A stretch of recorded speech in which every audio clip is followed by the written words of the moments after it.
poor people, and not even necessarily poor people, but just normal everyday people, that it's not that they're stupid by any means, but they're ignorant, which means not knowledgeable for you ignorant people that think ignorant is some kind of like huge insult. It just means that you're not knowledgeable or about a particular topic, or could be used in a general sense. But people that are ignorant of economics and really the way the world works, and that's fine, because that's not what they're spending their time doing. They're good people who are working hard, and they're spending their time with their family when they can, and on with hobbies maybe, which is all great. They're living good, healthy lives, but there's a lot of things they don't know, and they believe a lot of bullshit that's told to them by the super rich. And one of them is this notion that, well, first of all, the notion that there is free trade. There isn't free trade, because other countries have all kinds of restrictions on us importing stuff into their country. We're the only ones doing free trade, or were, obviously, until Trump. And they tell you these lies that, a trade deficit's fine, that's good. There's nothing wrong with it. The fact that we have a $918 billion trade deficit, you just don't understand. No, you understand perfectly. A trade deficit means that money is being transferred from you to them, just like any other transaction. When you go to Chick-fil-A and they sell you a chicken sandwich and you give them money has been transferred from you to them. They're the ones getting rich. Who do you think's richer, you or Chick-fil-A? Now, yes, they're providing you with something, but they're doing it at a profit. And so the net goes to them. They got a little bit richer and you got a little bit poorer. Yeah, you got a chicken sandwich, but they made a profit.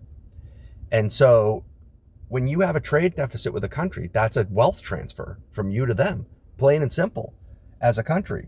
Now, it's a very complicated topic. There's nuance to it. A lot of the reason why we have trade deficits is because we're richer. So we have more money to spend than they do. And because they're poorer, they can provide products cheaper. So it could be an indication, that you're already richer, but it's not in itself helping you. It's hurting you. It's transferring wealth. And there's some of it that can't be helped, because yes, we're just richer than the rest of the world. So there's going to be countries we have a trade deficit with. But on top of that, these countries are totally protected. It's like a thing that is under the radar that their media doesn't want to report, and our media doesn't want to report either, because we're controlled by corporations, and other interests. So let me explain it to you. So basically, we're a capitalist country, which is good, but there are people in this country that have taken it to an extent where they just worship money. They have no higher loyalty to money. And in fact, they've put in all kinds of, they've put in an ethos, and they've codified it into rules and stuff, fiduciary interests. And, I have an obligation to the shareholders and stuff. So they've basically codified that they're more loyal to money than they are to the country. And so they don't care that they're hurting the American worker. They don't care that they're hurting the country. They're hurting the country's overall wealth. They're hurting the country's influence in the world, its ability to project its power, its ability to fund its military and so forth. Because all they care about is that their company's making money. And so if the Chinese government says to these companies, you have to do X, Y, Z, you have to transfer all your intellectual property, you have to teach Chinese companies how to do what you're doing, this is the cost of doing business in China. But then they say, oh, yeah, but we're going to get labor for friggin' cents an hour and make an obscene profit. Well, they're all for it. Why wouldn't they be? And so that's why they flood the airways with all this bullshit about free trade and how it's good. And they can't explain how it makes sense that it's good for you. So they just say, oh, you're an idiot. Everybody knows free trade is good. They resort to to just mock her. That's when you should get an idea that somebody's argument isn't sound, when they're resorting to things like derision. It's like, okay, I'm an idiot because I don't understand that free trade's good. Explain it to me then. How is it good that we're transferring billions of dollars to China? Now, I know it's good for your company. I get that. But is that redounding to the general good? Are you creating employment in the US? No, you're creating employment in China. So how is it good? They can't explain how it's good because it's not good. So don't fall for the shit when they try to intimidate you into having an opinion by saying you're stupid.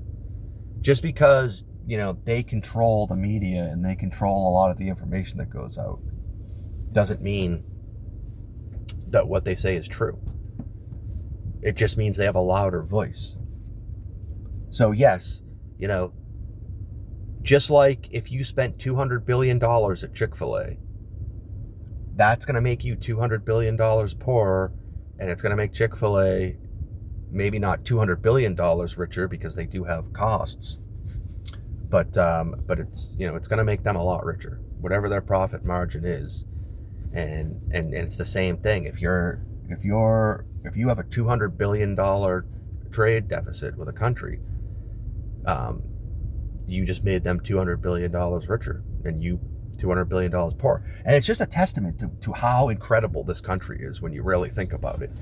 How the economic engine that this country is not only have we maintained our position as the number one economy, but we've basically been responsible for the economic growth in most of the world. I mean, we created this Chinese Leviathan.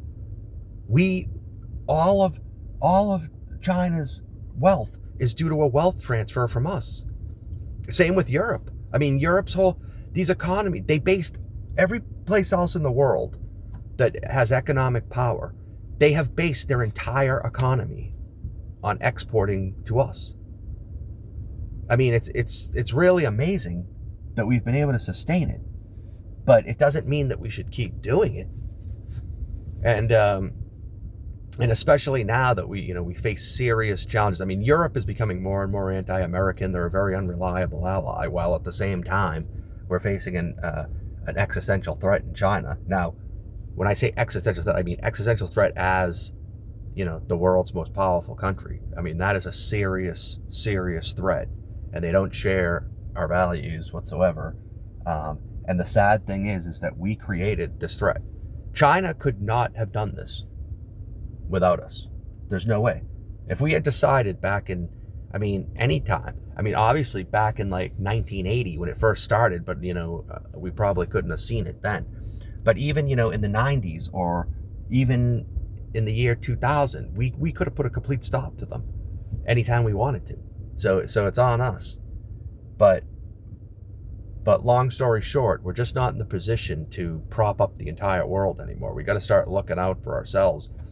Because ultimately, when we look out for ourselves, we do look out for the rest of the world. Because whether they know it or not, the world wants a country that stands for democracy and plurality and freedom more than they want the Chinese Communist Party to be in charge.